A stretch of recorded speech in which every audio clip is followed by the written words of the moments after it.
Jopuonj mag skunde sekondar madundo mago junior sekondar onyono ka tiendegi ni ok gibidok e tich nyaka piny owacho biwinj ywakgi kendo ndikogi e yo mongirore.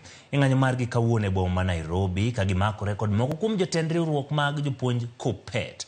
Jopuonj go nobang' ng'anyo nyaka e od bura mar Senate kama ne gichiwo e dwaro margi kendo miyo Senate seche 72 mondo ochiwnegi duoko. Jopuonj go bende okwedo dwaro mar TSC mondo gidog e tich ka giwacho ni doho nosegolo chik ni ng'ata ng'ata mapuonjo sani e skunde mag junior sekondar nego ndiki kendo mano dhi ataro mar chik. Ng'anyo mar jopuonj mag JSS obedo katimore e gwenge mopogore opogore pacho ka kuom thuolo malach sani. Ng'anyo kawuono bagi boma Nairobi kod mano ma Siaya.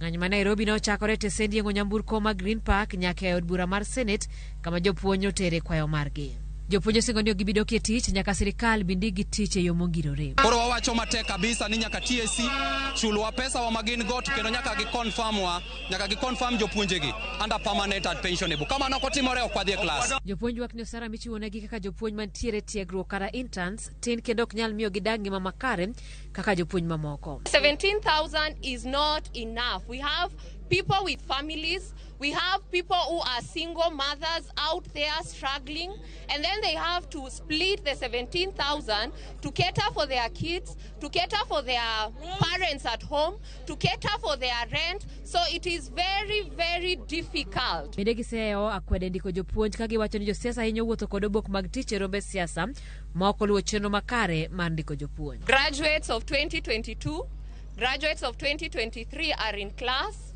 whereas we have 2015 graduates who are out here as interns. And it is very wrong because we don't understand what happened to queuing in the commission, because there is supposed to be a queue where every year of graduation appreciates. So when the MPs are given this mandate to dish out letters, to play the role that is supposed to be played by the commission, it is very wrong to us. Komachielo ng'anyo notedore e boma ma Siaya ka jopuonj nyiso jonyuol ni kik gibed gi geno kaluwore ni onge gimoro amora ma sani jopuonjre somo e skunde. Duol mochung' ne ndiko jopuonj nyocha wuok oko tarik 14 ka wachonwa ni wadoge tich wami doho luor. Luor wamiyo doho nikech doho nowacho ni internship en illegal. Koro ok wanyal engage in gima illegal. Wan jok moluoro chike mag piny Kenya ka. Japuonj mar internship kaponi otuo onge bima mora mora manyalo timre nade manyalo chung'ne e tuone no. And wase lalo jopuonje moko nikech nok nyal thiedhgi.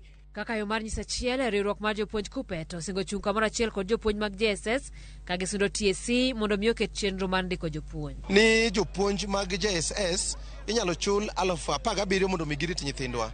En gima lit kabisa. Koro kwa sirkal ni kagin serious kod somo mar nyithindwa to gi confirm jogi mondo miyo ndiki. TSC, Teacher Service Commission, ought to have aligned the employment of these teachers properly with the code of regulations. And to confirm that, the pronouncement for employment was done by the government through His Excellency, but the employing agent is Teacher Service Commission. Chieng' jumani, Teacher Service Commission nogolo ote mondo jopuonjgi odogi e tich, wach ma jopuonj okwedo ka giwacho ni mano dhi ataro mar chik doho mano wito oko ndiko jopuonj e yor orak. The court did not rule out that internship is not illegal. What we are riding on currently is the fact that internship is illegal, and therefore we don't want to participate in an illegality. That is why we are on the street. It was a misinterpretation, and yesterday they filed an appeal with the Court of Appeal. And in the file, they acknowledged that they were not given any stay orders. And now they are seeking stay orders from the Court of Appeal.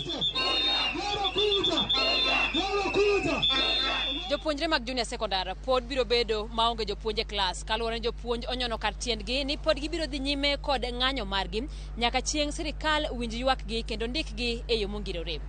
Simfros Okinda, Ramogi TV, Nairobi.